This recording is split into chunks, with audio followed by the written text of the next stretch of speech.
Conférence en ligne de Nouveau Ciel, Nouvelle Terre, Shincheonji, témoignage sur la prophétie et l'accomplissement de l'Apocalypse, la nouvelle alliance de Dieu. L'Apocalypse de Jean est prêché dans le monde entier. Les premières et deuxièmes conférences bibliques de Nouveau Ciel, Nouvelle Terre, Shincheonji ont été données en ligne en août et septembre 2021. 30 372 personnes y ont participé dans 12 régions de Corée du Sud. Nous avons vu les réactions enthousiastes d'environ 1800 pasteurs ayant participé.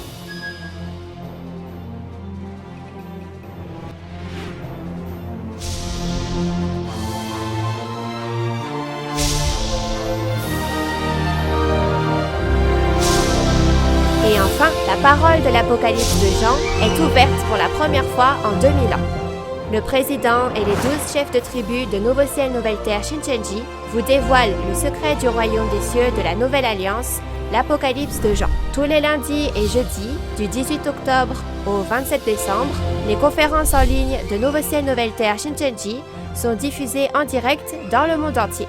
Nous vous invitons à suivre le témoignage sur la prophétie et l'accomplissement de l'Apocalypse, la Nouvelle Alliance de Dieu. Bienvenue à la conférence en ligne de Nouveau Ciel, Nouvelle Terre, Shincheonji, témoignage sur la prophétie et l'accomplissement de l'Apocalypse, la Nouvelle Alliance de Dieu. Je suis Jae-jun Byun et je serai votre présentateur aujourd'hui. À tous les pasteurs, séminaristes et fidèles du monde entier qui se sont réunis pour connaître la vraie volonté de Dieu, bonjour. La conférence en ligne de Nouveau Ciel, Nouvelle Terre, Shincheonji sur l'Apocalypse, qui est actuellement diffusée dans le monde entier via YouTube en 24 langues, est la première au monde à témoigner de l'accomplissement de tous les chapitres de l'Apocalypse sur 2 mois, révélant ainsi les secrets de l'Apocalypse, le plus grand mystère de l'humanité. Grâce au grand intérêt manifesté par les pasteurs et les croyants du monde entier, le nombre total de vues de la conférence depuis Apocalypse chapitre 1 jusqu'à aujourd'hui a dépassé le 1 million, montrant un grand engouement pour ces conférences. Des paroles qui n'ont été entendues nulle part dans le monde seront révélées aujourd'hui.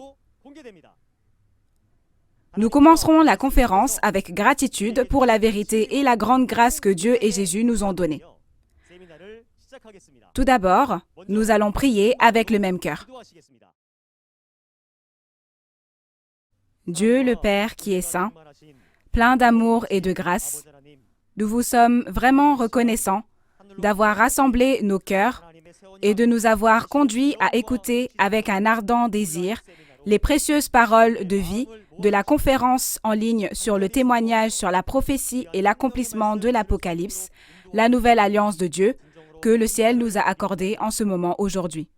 Nous avons réalisé que cette époque est celle de l'accomplissement de l'Alliance, au cours de laquelle toutes les paroles que Jésus a promises sont accomplies à travers le témoignage du pasteur promis que Jésus a envoyé. Ainsi, durant ce temps, accordez-nous les yeux pour voir, les oreilles pour entendre et un cœur sage pour réaliser. Tout comme Jésus, le Fils de Dieu, qui est venu sur cette terre il y a environ 2000 ans, a proclamé la paix et a conduit beaucoup à Dieu avec la parole de vérité. De même, à travers les prophéties de l'Apocalypse et les paroles de témoignage de l'accomplissement qui sont témoignées à ce temps, tout le monde sera en Jésus. S'il vous plaît, bénissez ce temps afin que nous soyons unis et permettez que nous profitions de la paix à travers une réalisation précieuse. Permettez-nous de devenir un avec la vérité. En particulier, s'il vous plaît, déversez la sagesse et la puissance du ciel sur le chef de tribu qui témoignera de la parole pendant ce temps et faites-en un temps précieux pour que tous nous rassemblions nos cœurs et rendions gloire à Dieu le Père dans les cieux. Nous nous en remettons à Dieu le Père du début à la fin et nous prions au nom de Jésus qui est saint et qui nous a conduits de la mort à la vie. Amen. Nous tenons à vous informer que la conférence en ligne d'aujourd'hui se déroule dans le strict respect des règles de sécurité sanitaire et de distanciation sociale. Jusqu'à présent, nous avons appris les paroles de l'Apocalypse des chapitres 1 à 9. Aujourd'hui, vous apprendrez les paroles d'Apocalypse 10 par l'intermédiaire du chef de la tribu de Matthias. Si nous résumons Apocalypse 10 en un mot, on peut dire que c'est le livre révélé venu du ciel et le pasteur promis. Savez-vous qu'il y a environ 2000 ans, Jésus a prophétisé qu'aujourd'hui serait un temps de famine où il n'y aurait pas de nourriture à manger au temps du second avènement du Seigneur? Ce dont nous sommes reconnaissants, c'est que lorsque de telles choses se produisent, une précieuse nourriture de vie est donnée du ciel afin que tous puissent avoir la vie. Si c'est le cas, il faut savoir quelle est cette nourriture et à travers qui on peut la manger, n'est-ce pas? Si vous écoutez attentivement les paroles d'Apocalypse 10 aujourd'hui, vous trouverez rapidement la réponse à ces questions. Lorsque les paroles ouvertes de l'Apocalypse seront témoignées, j'espère que ce sera un temps précieux pour que la lumière de la vérité illumine vos cœurs. Ensuite, nous aurons le chef de la tribu de Matthias, Bang Sik-chang, qui va délivrer la parole. Veuillez l'accueillir avec des applaudissements chaleureux.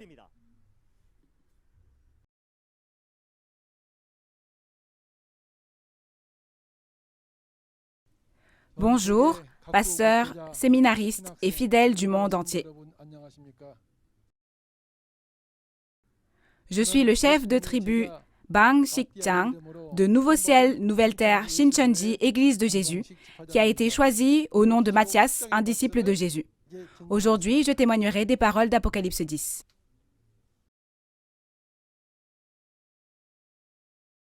Le titre de la parole d'Apocalypse 10 que nous voyons aujourd'hui est « Le livre révélé venu du ciel et le pasteur promis ». Encore une fois, le livre révélé venu du ciel et le pasteur promis. Si nous regardons le point clé de notre référence d'aujourd'hui, il nous est dit par quel processus le livre révélé du ciel est délivré. Alors, qui est-ce?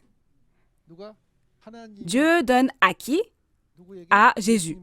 Jésus le donne à l'ange, l'ange à Jean, et Jean au serviteur, et c'est ainsi que c'est délivré, n'est-ce pas?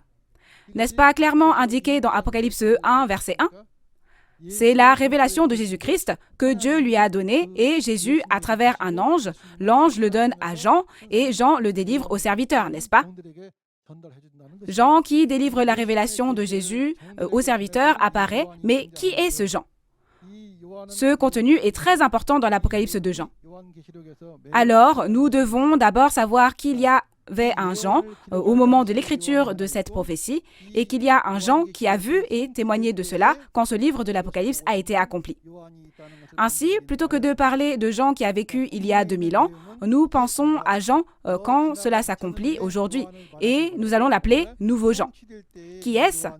Il est un personnage qui apparaît au temps de l'accomplissement de l'Apocalypse et c'est précisément le pasteur qui a reçu cette parole de l'Apocalypse. Pourquoi? Si vous regardez Osée 12:11, vous pourrez voir que Dieu a parlé à différents prophètes, mais ce qu'il leur a dit ne leur était pas destiné. Dieu a utilisé les prophètes en paraboles pour donner des paraboles. Ainsi, lorsque cette prophétie a été donnée, il n'y avait pas encore sa réalité. Donc, ce qui a été montré dans la vision a été écrit en parabole, et quand cette prophétie est accomplie, comme la réalité apparaît, on témoigne de cette réalité, bien sûr. Et chaque fois que Jésus ouvre un sceau et accomplit, il y a à côté de lui un témoin qui a vu et entendu chaque chapitre l'un après l'autre. Et qui est-ce? C'est Jean dont on parle ici. Pour résumer le contenu d'Apocalypse 10, premièrement, il y a un livre révélé venu du ciel et il y a le secret de la 7e trompette. Et il y a Jean qui a reçu et mangé le livre ouvert et sa mission. Nous allons faire ainsi en 3 parties et méditer dessus ensemble. Maintenant, lisons d'abord ensemble les paroles d'Apocalypse 10, versets 1 à 4. Je vis un autre ange puissant qui descendait du ciel, enveloppé d'une nuée. Au-dessus de sa tête était l'arc-en-ciel, et son visage était comme le soleil, et ses pieds comme des colonnes de feu. Il tenait dans sa main un petit livre ouvert. Il posa son pied droit sur la mer et son pied gauche sur la terre. Et il cria d'une voix forte, comme rugit un lion. Quand il cria, les 7 tonnerres firent entendre leur voix. Et quand les 7 tonnerres eurent fait entendre leur voix, j'allais écrire. Et j'entendis du ciel une voix qui disait « Scelle ce qu'ont dit les 7 tonnerres et ne l'écris pas. » Amen. Oui, vous avez bien lu. Ici, je vis un autre ange puissant qui descendait du ciel, enveloppé d'une nuée, et au-dessus de sa tête était l'arc-en-ciel, et son visage était comme le soleil, et ses pieds comme des colonnes de feu. Qui est celui qui dit « Je vis » dans l'Apocalypse? Nous devons d'abord savoir que c'était l'apôtre Jean au moment de la rédaction de la prophétie et qu'il devient le nouveau Jean lorsque cela s'accomplit. Sachez que Jean a eu une vision et que le nouveau Jean ici a vu l'accomplissement physique. Il tenait dans sa main un petit livre ouvert. Il posa son pied droit sur la mer et son pied gauche sur la terre. Et il cria d'une voix forte, comme rugit un lion. Quand il cria, les 7 tonnerres firent entendre leur voix. Et quand les 7 tonnerres eurent fait entendre leur voix, j'allais écrire. Et j'entendis du ciel une voix qui disait « Scelle ce qu'ont dit les 7 tonnerres et ne l'écris pas. » Il y a ce livre ouvert venu du ciel. Il y a un autre ange puissant qui a apporté ce livre ouvert. Nous devons découvrir qui est cet autre ange puissant. Lorsque nous regardons Apocalypse 8, il y a 7 anges qui ont reçu les 7 trompettes lorsque le 7e sceau est ouvert à la fin. Et de cette manière, il faut savoir que ces 7 anges sont différents. Dans Apocalypse 9, après que le 6e ange sonne de la trompette, dans Apocalypse 11, le 7e ange sonne de la trompette. Mais comprenez tout d'abord que le chapitre 10 est un événement entre-temps au cours duquel la parole est reçue et mangée. Il est dit que cet ange est descendu du ciel. Et qu'est-ce que cela veut dire? Cela veut dire qu'il est descendu du monde spirituel vers le monde physique de cette terre.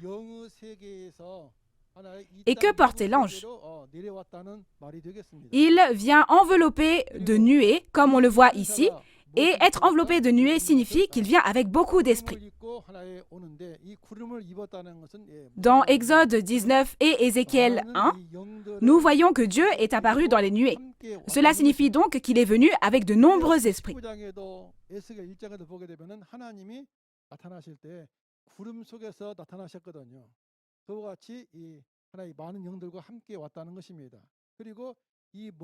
Et qu'y a-t-il au-dessus de sa tête?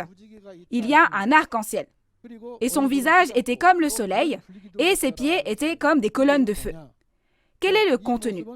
En regardant cette apparence dans Apocalypse 1, versets 13 à 16, c'est l'apparence de qui? Ça ressemble fortement à l'apparence de Jésus. Ainsi, il vient sous la même forme que Jésus et vient comme Jésus l'a promis et prêche les paroles de cette révélation de Jésus. Pourquoi? Quand on regarde dans Genèse 9, verset 13, l'arc-en-ciel dont on parle ici symbolise l'alliance, la promesse, n'est-ce pas? Qu'est-ce qui a été promis dans Apocalypse 1, verset 1? De cette façon, qui a cette révélation de Jésus? C'est l'ange qui vient et la donne à qui? N'est-il pas dit qu'il la donnerait à Jean?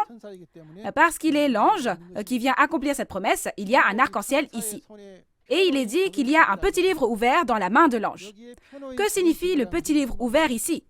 Au chapitre 5, il y a le livre de l'Apocalypse, scellé de 7 sceaux dans la main droite de Dieu, n'est-ce pas? Comme Jésus a vaincu, que fait-il après avoir pris le livre? Après avoir ouvert les 6 sceaux dans le chapitre 6 et le dernier sceau dans le chapitre 8, c'est maintenant devenu la révélation de Jésus.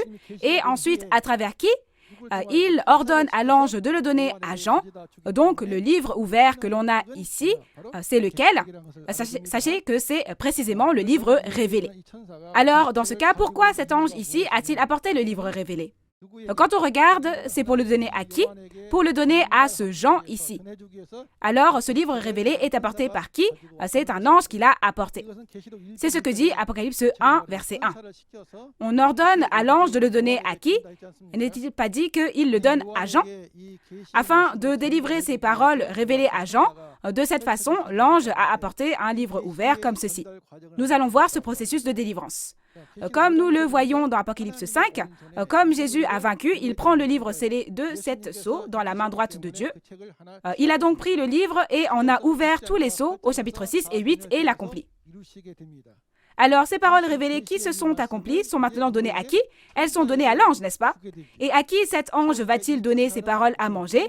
Il les fait recevoir et manger à travers une seule personne, c'est Jean ici. Jean est la personne venue pour transmettre cela aux nombreux serviteurs. Dans ce cas-là, pour recevoir cette révélation, la reçoit-on de Dieu, ou alors de Jésus, ou alors de l'ange, ou sinon, la reçoit-on de Jean? Quelle est la bonne réponse? Comme promis dans la Bible, les serviteurs de Dieu doivent recevoir la révélation à travers Jean, qui a reçu et mangé ces paroles. La révélation de qui? La révélation de Jésus. Maintenant, voici la mer et la terre sur lesquelles l'ange a mis son pied. Nous devons découvrir ce que sont la mer et la terre sur lesquelles cet ange a mis ses pieds. La mer peut être considérée comme le monde. Si vous regardez Daniel 7, versets 3 et 17, il est dit que 4 bêtes montent de la mer.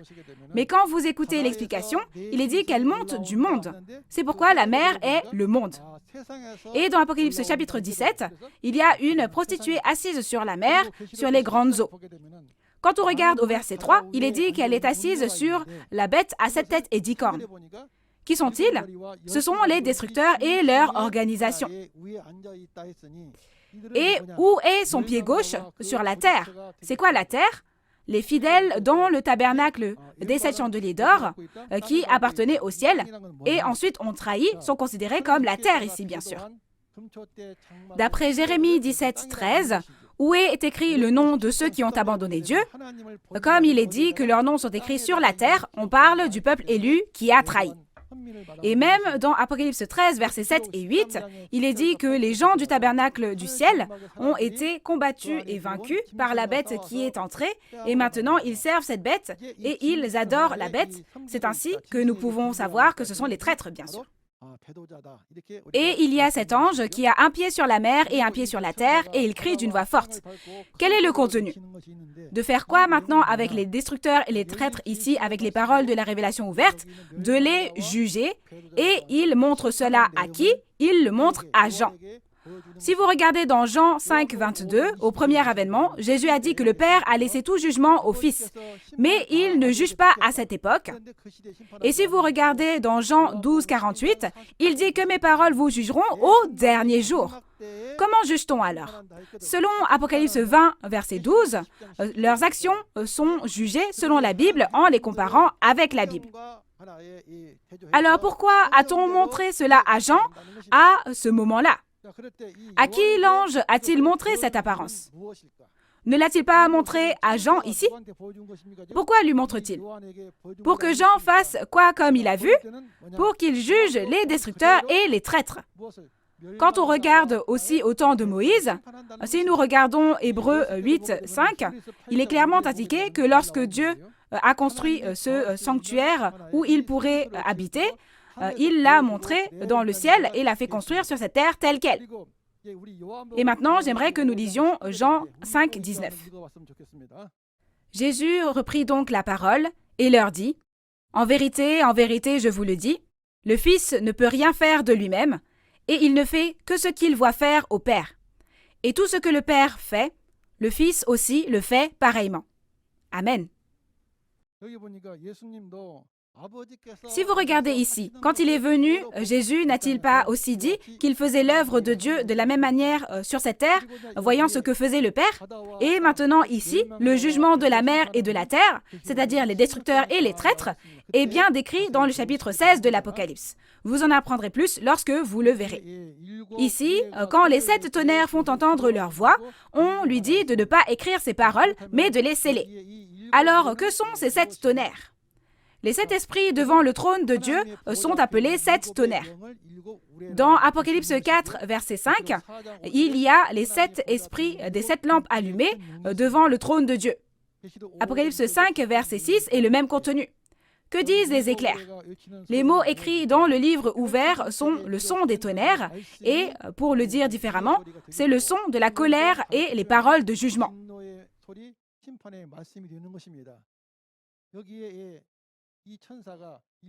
Cet ange ici juge avec les 7 esprits. Et il y a une raison de sceller ce que disent les tonnerres et de ne pas l'écrire. Puisqu'il reçoit et mange ce livre dans lequel ce qu'ils ont dit est écrit, il n'a pas besoin de l'écrire séparément. Ce contenu est bien décrit dans Apocalypse 10, versets 8 à 11. Et maintenant, dans le chapitre 10, verset 5, « Et l'ange que je voyais debout sur la mer et sur la terre leva sa main droite vers le ciel.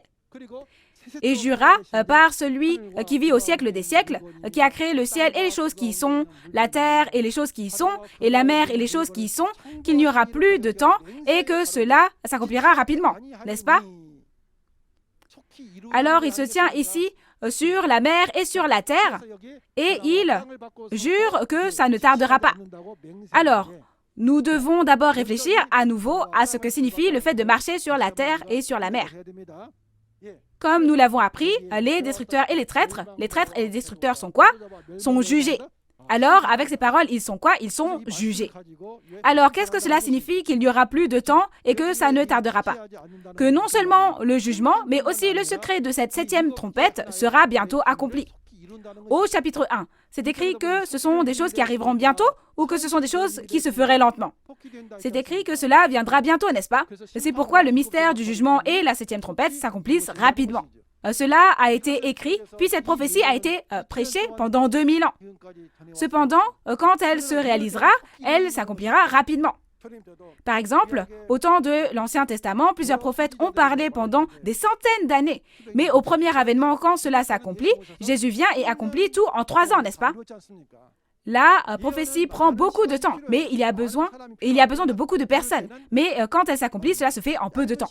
Alors, quelles sont les choses qui doivent arriver bientôt? Tous les chapitres de l'Apocalypse s'accomplissent. Quoi donc?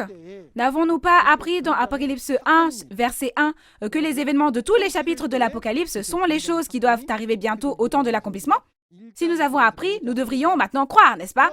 Et maintenant, voici quelque chose d'important. Oui, c'est Apocalypse 10, verset 7, bien sûr. Que se passera-t-il lorsque la trompette sonne le jour où le 7e ange sonne de la trompette? Le mystère de Dieu s'accomplit, tout comme l'évangile prêché à ses serviteurs, les prophètes. Le secret de qui? C'est le secret de Dieu, bien sûr. Alors, les hommes connaissent-ils le secret de Dieu? Si quelqu'un le sait, alors ce n'est pas le secret de Dieu, n'est-ce pas? C'est le mystère de la 7e trompette, donc j'espère que vous graverez tous le chapitre 10, verset 7 dans votre cœur. Alors, que se passe-t-il? Si on regarde le chapitre 11, verset 15, on dit que le royaume du monde est devenu le royaume de Dieu. Et alors, qu'en est-il de nous? En ce qui concerne le royaume des cieux, le royaume de Dieu, nous pensions que nous n'irions qu'en mourant. Mais le royaume de ce monde est maintenant devenu le royaume de Dieu. C'est ce qui est écrit dans le chapitre 11, verset 15. Quel royaume viendra quand le 7e ange sonnera de la trompette? Ce royaume du monde deviendra le royaume de qui? Le royaume de Dieu. Ça deviendra le royaume des cieux. Et que fera le Seigneur pour toujours et à jamais? Cela signifie qu'il régnera. Alors, si nous voulons comprendre ce contenu, regardons Genèse 6 au verset 3.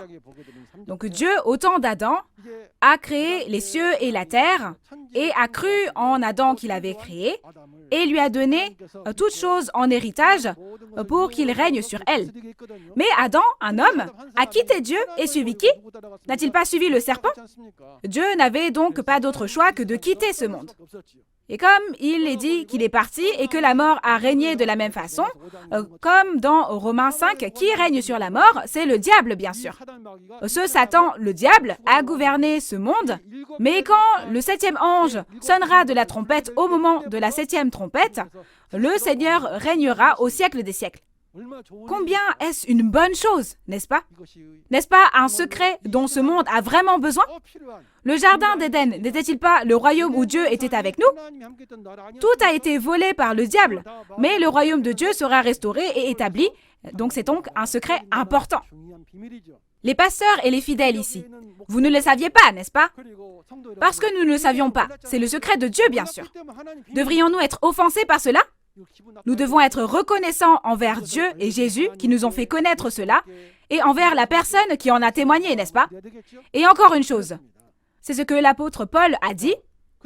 Donc c'est 1 Corinthiens 15, versets 51 à 54. Il est dit que c'est la 7e trompette, mais c'est la 7e trompette sur 7, donc c'est quelle trompette? C'est la dernière trompette.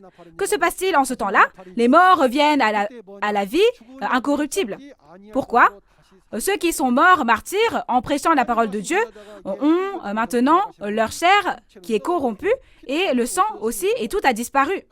Mais maintenant, il est dit qu'ils vivront à nouveau en esprit et dans un corps spirituel. Et voici ce secret. Nous aussi, nous serons changés. Nous devrions mourir, nous devrions périr, mais quand la 7e trompette sonnera, le royaume de ce monde deviendra le royaume de Dieu, et parce que Dieu règne, que se passe-t-il? Le mortel et le corruptible sont immortels et revêtent l'incorruptibilité. C'est extraordinaire, n'est-ce pas? Qui l'aurait su? Parce que nous ne le savions pas, c'est le secret de Dieu. Alors nous sommes reconnaissants, n'est-ce pas? Ainsi, afin de faire connaître cela, Dieu et Jésus l'ont prophétisé pendant si longtemps et l'ont accompli. C'est pourquoi il est dit, moi, Jésus, j'ai envoyé mon messager pour les églises pour vous dire ces choses. Qu'est-ce que ce contenu? Quand cette dernière trompette sonnera, la mort sera engloutie dans la victoire. Et dans 2 Corinthiens 5, verset 4, il nous est dit que par qui cette mort est-elle engloutie? Par la vie. Cela signifie que la parole selon laquelle la mort est engloutie par la vie est accomplie. Jusqu'à maintenant, la vie était engloutie par qui? Par la mort. Il y avait la mort. Mais qui détient le pouvoir de la mort? C'est le diable. C'est dit dans Hébreux 2, versets 14 et 15. Mais maintenant, puisque la mort a été engloutie par la vie, ne vivrons-nous pas éternellement à ce moment-là?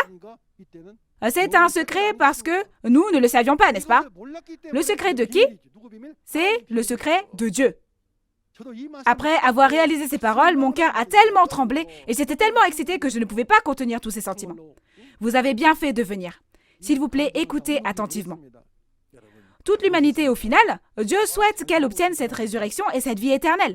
N'est-ce pas la volonté de Dieu? Jésus a dit, « Je suis la résurrection et la vie. » La vie dont Dieu parle est la vie éternelle. Jésus n'a-t-il pas dit, « Je suis le chemin, la vérité et la vie » Jésus n'est-il donc pas la vie éternelle?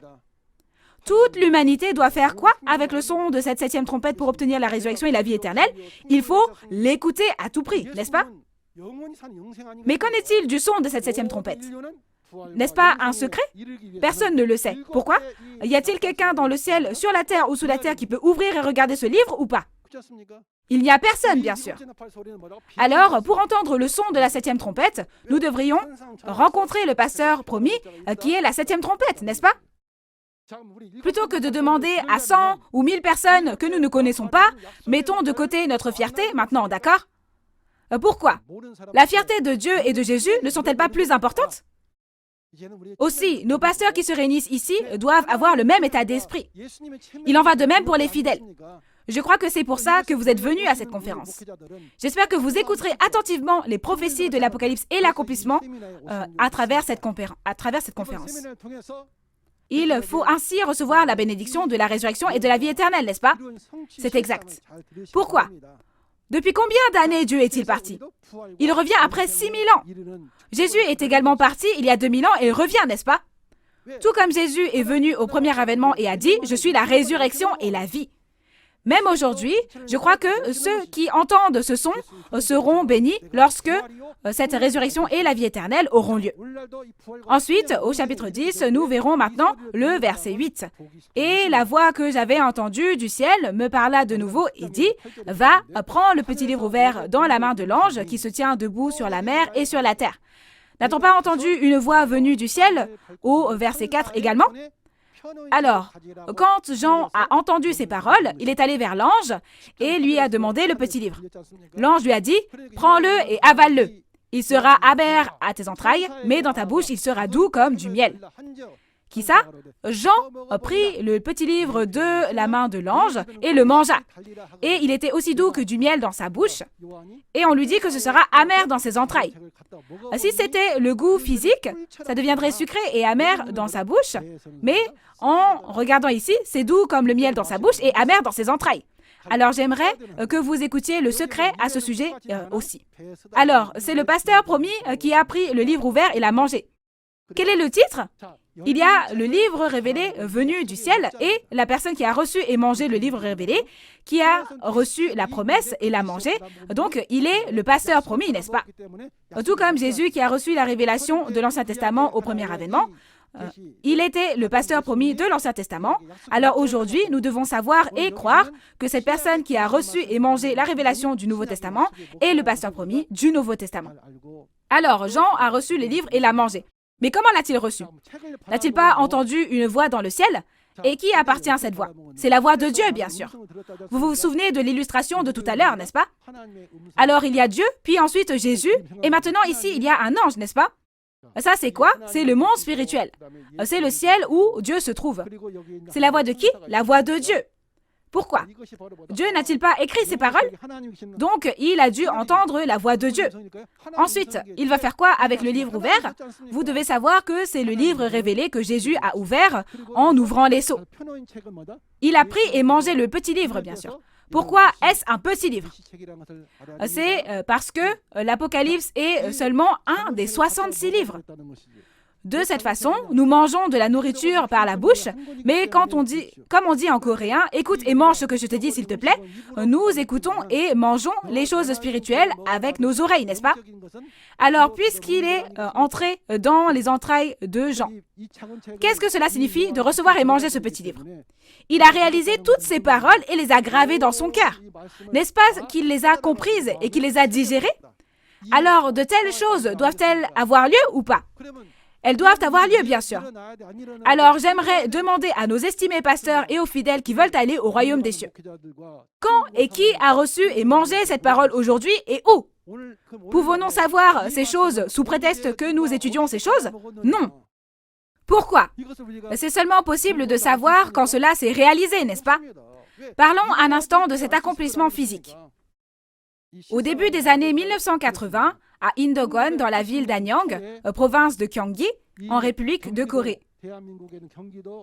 Il y a un mont de prière là-bas.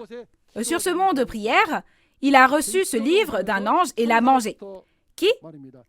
Nouveau Jean. Chers auditeurs, vous aussi, vous pouvez l'écouter et venir visiter cet endroit aussi si vous en avez l'occasion, car nous ne parlons pas de choses qui n'existent pas. Maintenant, quand il est entré dans sa bouche, c'était aussi doux que du miel. Pourquoi? Personne ne connaissait les secrets de Dieu, mais maintenant il les connaît. Donc il a dû être très heureux, n'est-ce pas? Ce doit donc être la joie de réaliser la parole secrète du royaume des cieux, et c'est ce que ça signifie. Si vous regardez le livre d'Ézéchiel dans l'Ancien Testament, personne ne le connaissait parce que l'Ancien Testament était scellé. Mais quand il prend le livre ouvert et le mange, Ézéchiel dit que ça a quel goût? Il dit que c'était comme du miel. C'est la même chose. Mais maintenant, quoi? On dit que c'est amer dans ses entrailles, n'est-ce pas? C'est comme quand on dit en coréen, ça me donne mal au ventre, quand quelque chose est difficile. Pourquoi? Après avoir réalisé, quand il y pense, il y a tant d'épreuves à traverser que cela le tourmente, bien sûr. Pourquoi cela? Il y a 80 églises branches appartenant aux 7 messagers qui ont travaillé dans la main de Jésus. Essayez d'aller leur dire, vu que vous avez fait ça et ça, vous êtes les traîtres. Est-ce qu'ils vont juste rester de marbre? À l'époque, il y avait 80 églises branches et 7000 fidèles. Ensuite, ces destructeurs de la mer ici sont des pasteurs célèbres en Corée, que l'on reconnaissait simplement en prononçant leur nom de famille. Tout le monde religieux les respecte, mais si vous leur dites qu'ils sont les destructeurs et les pasteurs du diable parce qu'ils ont fait telle et telle chose, vous laisseront-ils tranquilles? Donc, on dit que lorsque c'est entré dans ses entrailles, c'est devenu amer, n'est-ce pas? À quel point ça a dû être difficile. Donc nous aussi comprenons un peu son cœur et nous aussi, j'aimerais que nous puissions y participer tous ensemble, même si nous arrivons tard. Tout comme le nouveau Jean d'aujourd'hui a reçu et mangé le livre ouvert, révélé et l'a prêché, Dieu a aussi prophétisé et envoyé tel quel un pasteur promis, comme vous le savez bien, dans l'Ancien Testament. C'est comme ça qu'on a pu savoir. Maintenant, si vous regardez Ésaïe 29, 9 à 14 de l'Ancien Testament, il est dit que toutes les prophéties de l'Ancien Testament sont scellées, de sorte que les savants comme les ignorants, personne ne peut les lire. De leur bouche, ils crient « Seigneur, Seigneur », mais leur cœur est loin de Dieu, et résultat, par les commandements de qui? Ils enseignent tous seulement avec les commandements des hommes. Cependant, Dieu a prophétisé qu'il ferait des prodiges et des miracles. Mais où est la réponse? Dans le livre d'Habakkuk, si nous regardons le chapitre 2, versets 2 et 3, il est dit que toutes les prophéties de l'Ancien Testament ont forcément un temps déterminé, un temps pour s'accomplir. Cependant, dans Ézéchiel 1, 2 et 3, lorsque le peuple élu de Dieu était retenu captif, Dieu est venu sur une nuée et a choisi une personne, Ézéchiel. Il le choisit et lui dit d'aller prêcher au peuple rebelle d'Israël. En disant cela, il ouvre le livre, et donc ce livre en rouleau était l'Ancien Testament qui était ouvert, n'est-ce pas? Mais ce sont des lamentations, des cris et des fléaux, des paroles de jugement, n'est-ce pas? Il lui dit « Va, prends, mange et prêche ceci au nom de Dieu. Même s'ils sont un peuple rebelle, va leur dire qu'ils écoutent ou non. » Ces paroles sont la réponse, vous voyez. Mais quand cela a-t-il été accompli? Pas à l'époque d'Ézéchiel, mais combien d'années après? 600 ans après. Dieu qui a parlé à Ézéchiel a parlé à qui? Il est venu à Jésus. Il est venu à Jésus, et ce sont les paroles de Matthieu 15, verset 24. Je n'ai pas été envoyé ailleurs, mais vers le peuple rebelle d'Israël, le peuple de Dieu qui s'est égaré loin de Dieu. C'est pourquoi qui? Jésus a reçu la parole comme Ézéchiel et l'a prêchée. C'est ce que ça signifie. Pourquoi est-ce important? Si vous regardez Matthieu 11, verset 27, il est dit que vous ne pouvez connaître Dieu que lorsque vous recevez la révélation selon le Fils et le souhait du Fils. Selon Jean 17, verset 3, la vie éternelle, c'est de connaître le vrai Dieu et celui qui l'a envoyé. Mais les gens disent, aimez-vous la vie éternelle? Je déteste ça. Cette vie éternelle, c'est ce que Dieu a promis et ce que Jésus a promis. Cependant, les gens de cette époque ont rejeté ces choses sous prétexte que c'était différent de leur contenu et ont tué Jésus. Alors Jésus a versé son sang et a fait une nouvelle alliance. Nous verrons donc le pasteur promis du Nouveau Testament. Dans Apocalypse chapitre 5, il y a un livre dans la main de Dieu, scellé de 7 sceaux, et personne dans le ciel, ni sur la terre, ni sous la terre ne le connaissait. En regardant Apocalypse 10, qu'a-t-il fait dans Apocalypse 6 et 8? Il a ouvert le livre en ouvrant les sceaux et il choisit un pasteur et lui donne la parole. Alors, cette parole s'applique-t-elle également à ce Jean il y a 2000 ans? Non, bien sûr. Puisque c'est une prophétie, ne nous est-il pas dit de croire quand elle s'accomplira? Combien d'années se sont écoulées depuis cela? Environ 2000 ans se sont écoulés, environ 2000 ans. Maintenant, ces choses s'accomplissent et c'est le pasteur promis du Nouveau Testament, le nouveau Jean, qui apparaît, bien sûr. Maintenant, Jésus dit dans Apocalypse 22, verset 16, « Moi, Jésus, j'ai envoyé mon messager dans les églises pour qu'il vous témoigne de ces choses. » Dieu et Jésus témoignent-ils directement? Non, n'est-ce pas? C'est Apocalypse 22, verset 16. « Moi, Jésus, j'ai envoyé mon ange pour vous attester ces choses dans les églises. » Pourquoi? Parce que les églises ne savent pas. De qui est cette révélation? C'est la révélation de Jésus. Alors, s'il était dit que nous pouvions obtenir le royaume des cieux et la vie éternelle par la révélation de Jésus au premier avènement, aujourd'hui, qui reçoit cette révélation de Jésus? N'est-elle pas entrée dans Jean, qui avait reçu la parole révélée? C'est seulement à travers ce Jean, comme dans Matthieu 11, au verset 27, que nous pouvons recevoir la révélation de Jésus, n'est-ce pas? Si vous recevez la révélation et apprenez ces choses, comme dans Jean 17, verset 3, nous connaîtrons le vrai Dieu et Jésus est celui qui l'a envoyé et nous entrerons dans la vie éternelle, n'est-ce pas? Vous n'aimez pas ça? Il n'y a pas besoin de ne pas aimer ça, n'est-ce pas? Pourquoi?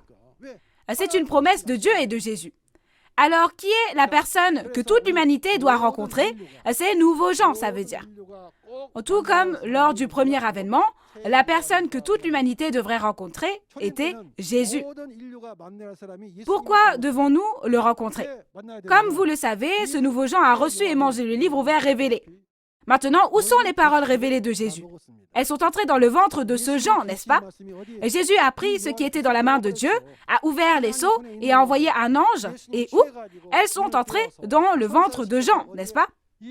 Donc, qui peut dire quoi que ce soit? Alors, évidemment, pour rencontrer cette révélation, nous avons besoin du nouveau Jean qui a reçu et mangé ces paroles.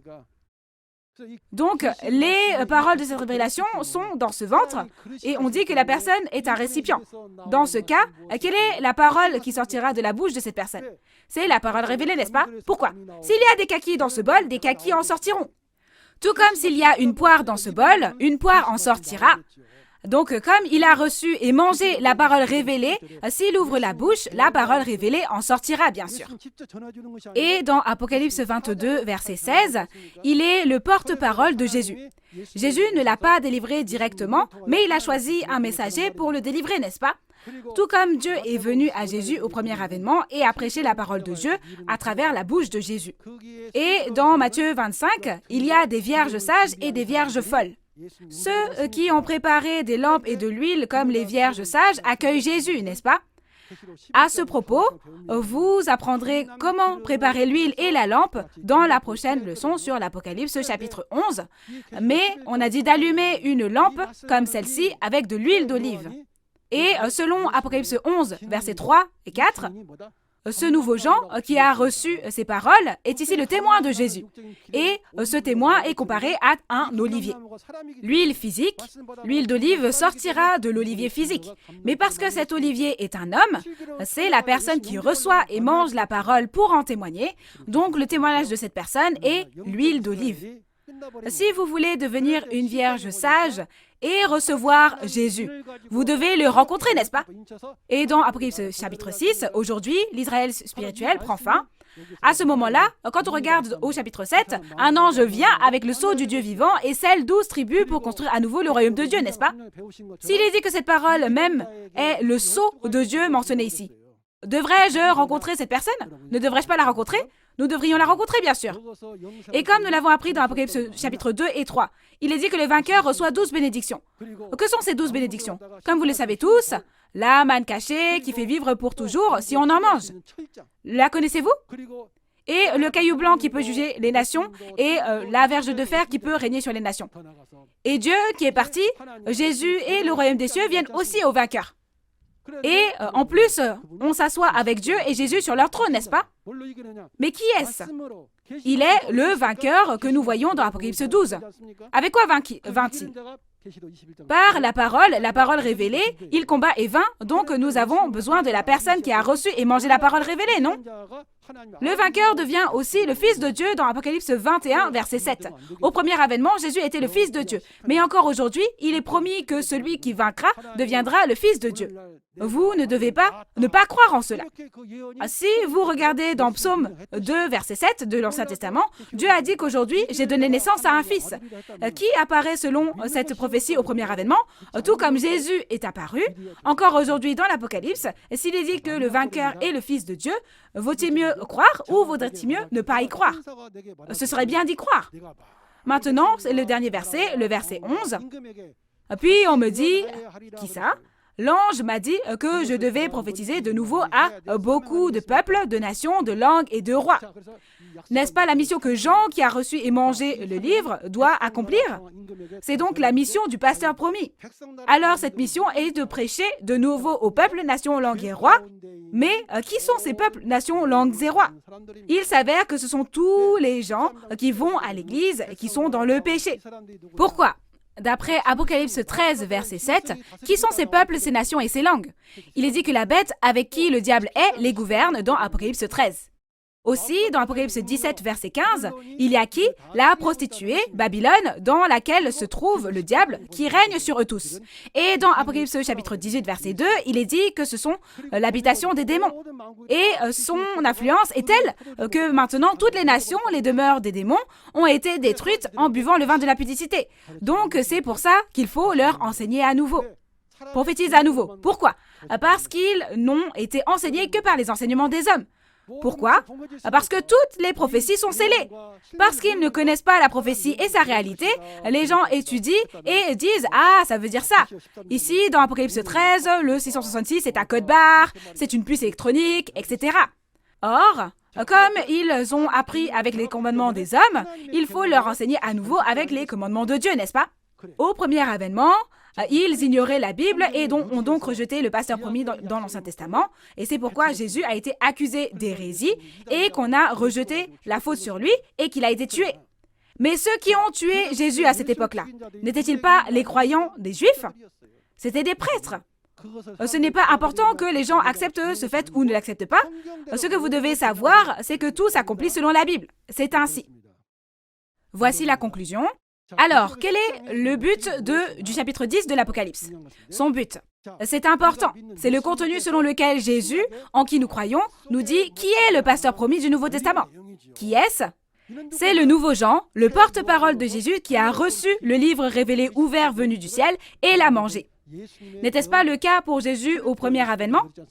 Dans Jean 14, versets 9 et 10, lorsque Philippe a demandé à voir le Père, n'a-t-il pas dit « Le Père est en moi » Ainsi, tout comme Jésus était le porte-parole de Dieu, parce que les paroles de Jésus étaient les paroles de Dieu, aujourd'hui, le nouveau Jean ici est le porte-parole de Jésus qui reçoit et prêche les paroles de Jésus. Et il est dit que toutes les bénédictions seront données à celui qui vaincra. Dans Deutéronome 28, il donnera tout à celui qui vaincra, et celui qui perdra, perdra tout.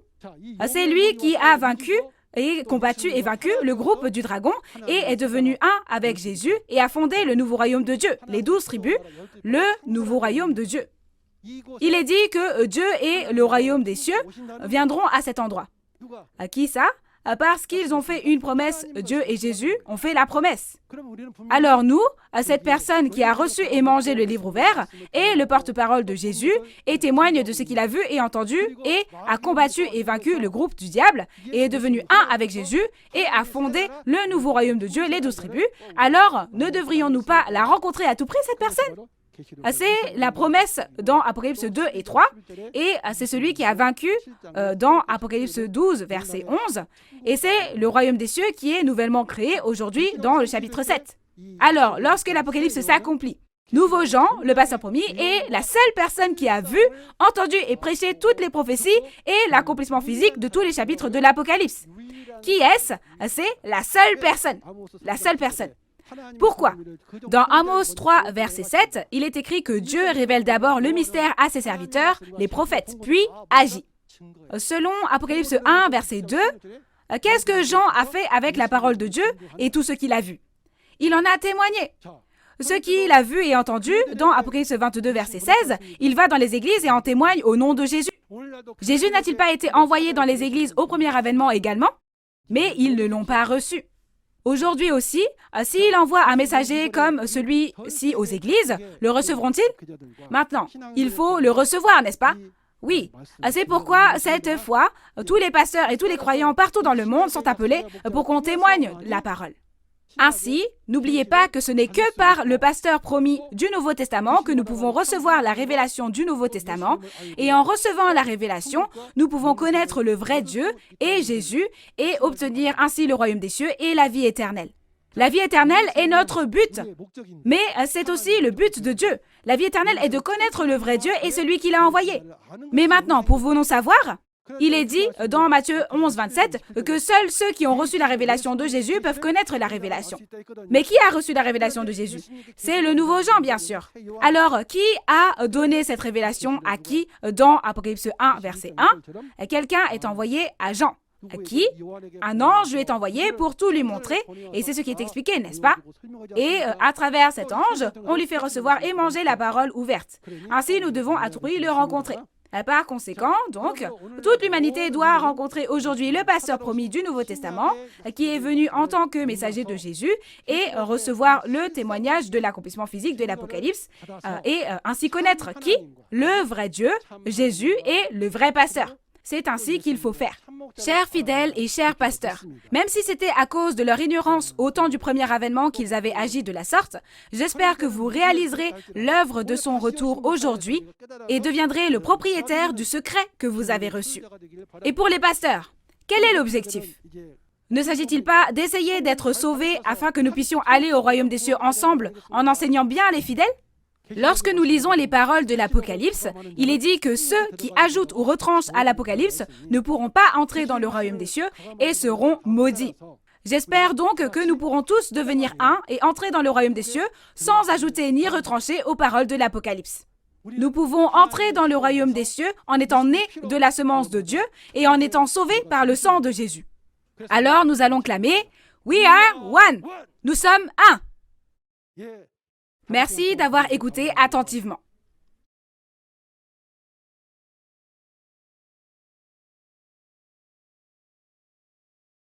Nous allons prier Dieu le Père tous ensemble.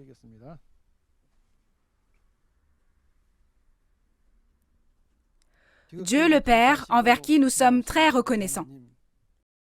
Aujourd'hui, comme promis dans la Bible, les paroles du chapitre 10 de cet Apocalypse, moi qui ne suis rien et ai reçu à travers ce nouveau Jean, j'ai témoigné de la prophétie et de l'accomplissement physique de la parole.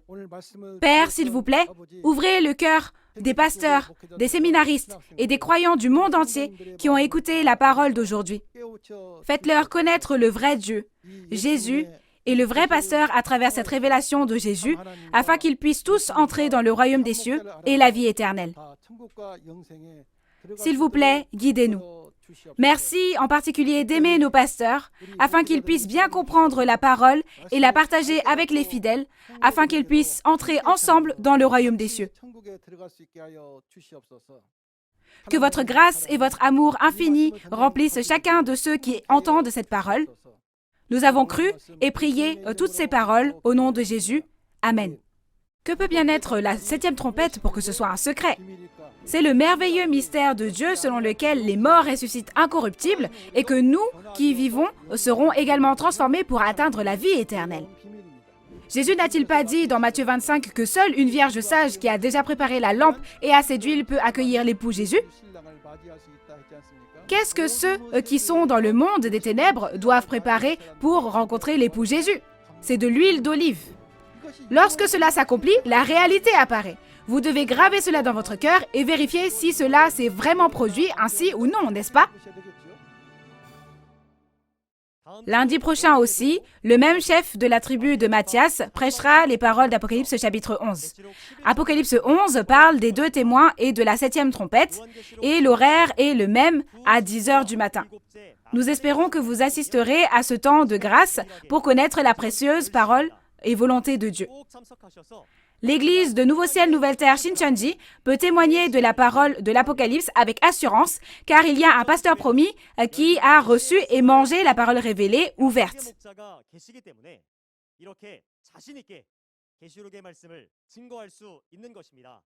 En plus des paroles de l'Apocalypse que vous avez entendues aujourd'hui, si vous avez d'autres questions ou demandes de renseignements sur l'Église Nouveau Ciel, Nouvelle Terre Shincheonji et sa doctrine, veuillez nous contacter au numéro représentatif de chaque tribu affiché à l'écran. Nous vous guiderons en détail et avec gentillesse.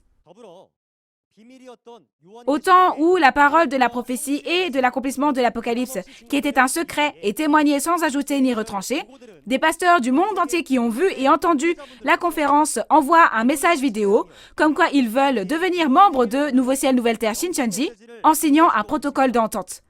Merci aux pasteurs du monde entier pour leur soutien chaleureux.